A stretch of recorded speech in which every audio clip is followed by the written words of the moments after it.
어느새 9월도 다 갔습니다. 9월의 첫째 주일 때 9월을 잘 살아갈 수 있도록 해달라고 이제 말씀을 전했던 때가 또 얼마 되지 않았던 것 같은데 시간이 계속해서 참 빠르게 느껴집니다. 이제 한 주만 있으면 연휴지요. 참된 평화와 안식이 나를 기다린다고 이제 원하고 바라고 기도하시는 성도님들이 계실 거라고 생각이 됩니다.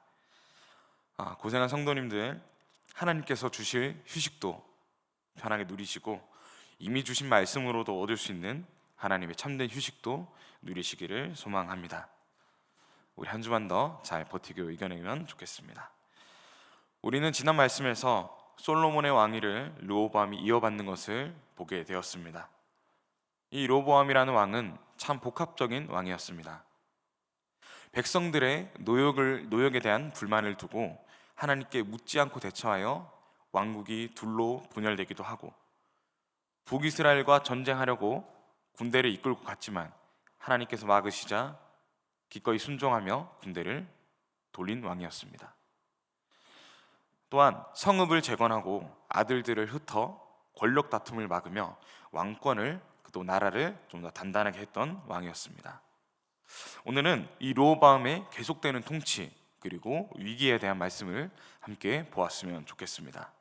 우리가 말씀을 먼저 함께 읽겠습니다. 1절부터 2절까지의 말씀입니다. 시작.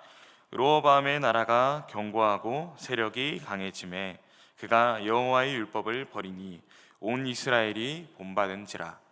그들이 여호와께 범죄하였으므로 르호보암 왕 제5년에 애굽 왕 시식이 예루살렘을 치러 올라오니.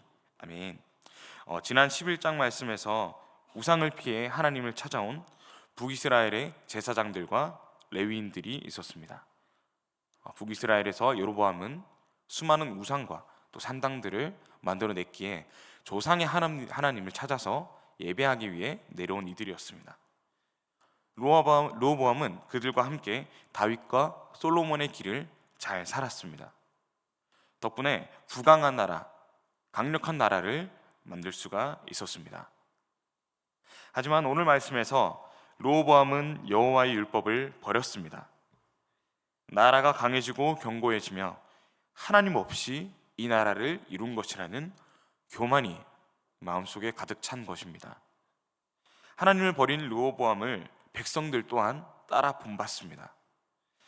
역대기에선 나오지 않지만 열왕기상 말씀에서는 백성들이 산당을 세우고 우상을 세우며 그들에게 예배하고 나가서 이방 신전에 제사를 하기까지 했다고 합니다. 우리는 앞선 말씀에서 여러 번 반복했듯이 이스라엘이 잘 살아갈 수 있는 방법은 다른 무엇도 아닌 오직 하나님의 말씀에 의지하는 것이라고 우리가 배운 바 됩니다. 다윗도 그렇게 하였고 솔로몬도 그렇게 하였으며 다음 후계자, 자신의 왕을 이을 후계자한테까지 신신당부하는 말씀이었습니다. 그렇게 말씀에 새겨져 있고 이어져 왔음에도 불구하고 르호보암과 남유다는 결국 하나님을 떠나는 범죄를 저지르게 됩니다. 하나님을 버린 남유다에게 하나님은 애굽의 왕 시삭을 들어서 치십니다. 시삭은 수많은 병거와 마병 그리고 각 나라의 군대를 이끌고 와서 성읍들을 빼앗고 예루살렘 앞까지 진격하게 됩니다. 지난 말씀에서 르호보암은 군사적인 계획들, 성읍을 재건하고 요새를 세우고 하는 나라를 부강하게 하는 계획을 세우고 실제로 실행했습니다. 하지만 남유다를 든든하게 보호해 줄 것만 같았던 군사적 계획이 이 전투 끝에 허무하게 무너지게 됩니다. 이 말씀들이 우리에게 어떻게 적용이 됩니까? 삶에서 우리가 풍족할 때, 우리가 원하고 바라는 것이 잘 이루어질 때에 내 힘으로 내 삶을 잘 일구어냈다고 생각이 들 때에 교만은 찾아옵니다. 영적인 유혹 또한 우리 삶에 파고듭니다. 하나님이 아닌 내가 우리 삶의 주체가 되는 것입니다. 고난으로 힘겨울 때가 아니라 허덕이는 때가 아니라 이때 이렇게 풍족하고 우리의 생각 가운데 여유가 있을 때에 우린 더욱더 주의하고 있어야 합니다. 또한 우리는 르호보암처럼 우리를 보호해줄 요소들을 우리의 삶에서 찾고 얻습니다. 마치 추울 때 우리가 옷을 덕지덕지 입는 것처럼 우리를 보호해주고 우리의 삶을 대신해줄 그런 요소들을 우리가 삶에서 찾습니다. 르호보암에게는 그것이 요소, 그리고 성읍, 그리고 우상이었습니다. 르호보암이 이것들을 나라에서 계속해서 가질 때에 전쟁에서 보호해 주었습니까? 진격해 오기 무섭게 뚫렸습니다. 오직 하나님의 길을 서는 것이 남유다를 잘 통치하는 방법인 것입니다. 우리가 무겁게 걸치고 있는 돈, 명예, 자녀들의 삶도 되겠고 우리 각자의 집과 차들, 정말 수많은 것들이 있습니다. 이것들에 대한 미련을 이 시간 내려놓기를 원합니다. 우리를 더욱더 무겁게 하는 이 요소들을 내려놓고 오히려 하나님의 전신갑주를 걸치시는 저와 성도님들 되시기를 축복합니다. 이제 유다 지도자들이 예루살렘에 모였습니다. 그냥 시사의 일로 그냥 모였다고 하지만 다른 번역본에서는 쫓겨서, 이제 두려움에 쫓겨서 함께 모였다고 얘기를 합니다. 즉 남유다의 진정한 위기입니다. 그러나 하나님은 심판하시는 중에서도 선지자 스마야를 통해서 말씀을 전하십니다. 우리 5절 후반부 여호와께서 이같이 말씀하시기를부터 우리 함께 읽겠습니다. 시작. 여호와께서 이같이 말씀하시기를 너희가 나를 버렸으므로 나도 너희를 버려 시삭의 손에 넘겼노라 하셨다 한지라. 아멘. 하나님은 르호보암과 남유다가 나를 먼저 버렸기 때문에, 너희가 나를 먼저 떠났기 때문에 나도 너희를 버렸다라고 말씀하고 계십니다. 지금 이루어지는 이 심판은 다른 무엇도 아닌 너희의 죄, 나를 떠남으로 인한 것이라고 말씀하십니다. 결국 르호보암과 지도자들은 하나님의 말씀을 듣고 하나님께 자신들의 죄를 인정합니다. 우리가 신앙생활을 하다 보면 때때로 하나님께서 우리를 떠나셨는가 하는 생각이 들 때가 있습니다. 고난과 신앙적인 건조함을 우리가 마주할 때에 종종 그렇습니다. 하지만 우리가 수요일 조직신학에서 배운 바 되듯이 하나님께서 우리를 먼저 사랑하셨고 그렇기 때문에 또 먼저 계시해 주셨습니다. 그 은혜로 우리는 하나님을 알고 믿게 되었습니다. 그런 하나님께서 우리를 먼저 버리시겠습니까? 먼저 떠나시겠습니까? 먼저 하나님을 버리고 떠난 것은 우리라는 사실을 항상 기억하고 있지 않으면 안 됩니다. 악한 생각이 우리를 좀먹고 우리의 생각이 계속해서 올라올 때에 이 사실을 항상 기억하시길 바랍니다. 또한 역대기에서 몇 번이고 반복되는 것은 심판 중에도 회개할 때에 하나님의 용서가 주어진다는 것입니다. 우리는 지난 말씀 솔로몬의 기도에서 익히 들어 알고 있습니다. 솔로몬은 백성들이 죄를 지을 때에 가뭄과 고난을 겪고 심지어 포로로 잡혀갈 때를 생각하며 기도했습니다. 그리고 백성들이 성전을 향해 스스로 회개할 때에 하나님께서 용서하여 주시기를, 자비를 베풀어 주시기를 간구했습니다. 르호보암과 지도자들은 결국 스스로 죄를 회개합니다. 하나님의 이 심판이 이로우심을 인정합니다.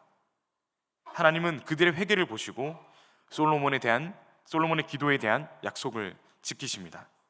다만 조금 구원하시겠다고 응답하십니다. 여기서 조금 구원하시겠다는 말은 구원하는 대상을 좁히는 것이 아니라 구원은 하시되 심판의 대가는 남을 것이라는 것입니다. 그 결과로 남유다는 멸망하지 않았지만 성전과 왕국의 모든 보물을 내어 주어야 했습니다. 솔로몬의 금방패들, 다윗 왕조의 그 화려한 전성기를 뜻하는 그 금방패까지도 모두 주어야 했고, 이는 노방패로 대체되었습니다. 하나님의 뜻에 따라 다윗과 솔로몬, 백성들이 헌신해 지은 거룩한 성전이 이방인의 손에 털리는 수모입니다. 이 말씀을 포로에 갔다가 돌아온 백성들이 볼 때에 어떻게 느낄까요? 금에서 노, 너무나 차이가 크지 않습니까? 그 찬란한 전성기, 하나님께서 임하시는 거룩한 성전이 이렇게 털렸구나, 이방인의 손에 함락당했구나 라는 안타까운 마음이 있었을 것입니다. 우리도 범죄함이 있다면 회개함으로 반드시 그 죄를 씻어야 합니다. 철저히 낮추어 우리의 죄를 탐복하고 하나님의 공의로우심을 인정해야 합니다. 비록 회개함으로 우리의 삶의 문제가 사라지는 것은 아닙니다. 르호보암과 지도자들이 회개했지만 보물들을 모두 내어준 것처럼 우리의 삶의 문제도 남아서 우리를 괴롭힐 수가 있습니다. 하지만 그것에 개의치 않고 회개를 쉬지 않는 저와 성도님들 되시기를 소망합니다. 무엇보다 중요한 것은 예루살렘은 아직 멸망하지 않았다는 것입니다. 하나님께서는 다윗의 약속을 지키셔서 다윗의 족보가 끊어지지 않게 하셨습니다. 다윗의 왕조를 지키셨습니다. 이 말씀은 곧 그 끝에 메시아를 보내시겠다는 그 약속 또한 기억하고 계신다는 것입니다. 조금의 구원 끝에 영원한 구원과 생명을 주실 예수 그리스도가 기다리고 계신 것입니다. 사랑하는 성도님들, 하나님의 약속에 대한 신실하심을 신뢰하십니까? 그렇다면 당장의 고난 속에서도 하나님만 찬양하는 성도의 삶을 계속해서 이어가시기를 소망합니다. 마지막으로 르호보암의 말씀에서 죽어 장사되는 부분입니다. 르호보암은 죽어서 조상들의 곁에 가고 평가가 이어집니다. 중요한 것은 하나님께서 하시는 평가에는 르호보암이 한 실책들이 담기지 않습니다. 이스라엘을 두 개로 분열시켰고 또 애굽에게 패배하고 보물을 빼앗겼음에도 이러한 내용들은 평가에 기록되어 있지 않습니다. 한 가지, 르호보암은 세력을 굳게 하였으나 동시에 여호와를 향한 마음을 굳게 하지 않았다, 이 말씀이 기록되어 있습니다. 하나님께 마음을 고정하지 않은 악한 왕으로 기록된 것입니다. 사랑하는 예수그리스도교회 성도님들, 우리 또한 크게 다르지 않습니다. 최후 예수님께서 다시 이 땅에 오실 때 우리는 예수님을 믿고 하나님의 말씀을 얼마나 잘 행했는가로 판가름 날 것입니다. 죄가 너무 크다 할지라도 우리는 회개함으로 반드시 그 길을 가야 합니다. 하나님의 마음에 합한 자로서 살아가야 합니다. 그저 주여 주여 하는 자가 아니라 매일 십자가에 우리 스스로를 못 박는 귀한 저와 성도님들이 되시기를 간절히 축복합니다. 아멘. 이 시간 기도하겠습니다. 우리에게 구원 주신 하나님 아버지 감사합니다. 오늘 말씀에서 하나님을 버리고 떠난 악한 왕 르호보암과 남유다를 보았습니다. 그의 모습에서 우리의 모습을 봅니다. 하나님의 말씀을 순종하다가도 삶이 잘 되면 교만하여 떠나는 우리의 악한 모습을 말입니다. 하지만 당신의 백성들, 우리가 주님을 먼저 버리고 떠날 때에도 회개할 때에 용서하시고 다시 돌아오게 하시는 은혜 감사드립니다. 세상의 유익을 찾지 않게 하시고 몸에 자랑할 것을 배설물로 여기는 하나님만 의지하는 귀한 성도님들 되게 하여 주십시오. 오늘의 말씀을 기억하며 하루를 잘 살아내게 하시고 주일까지 믿음을 지키며 살아내는 저와 귀한 성도님들 되시기를 소망합니다. 감사를 드리며 보혈로 우리를 깨끗게 하시는 예수 그리스도 이름으로 기도드립니다. 아멘.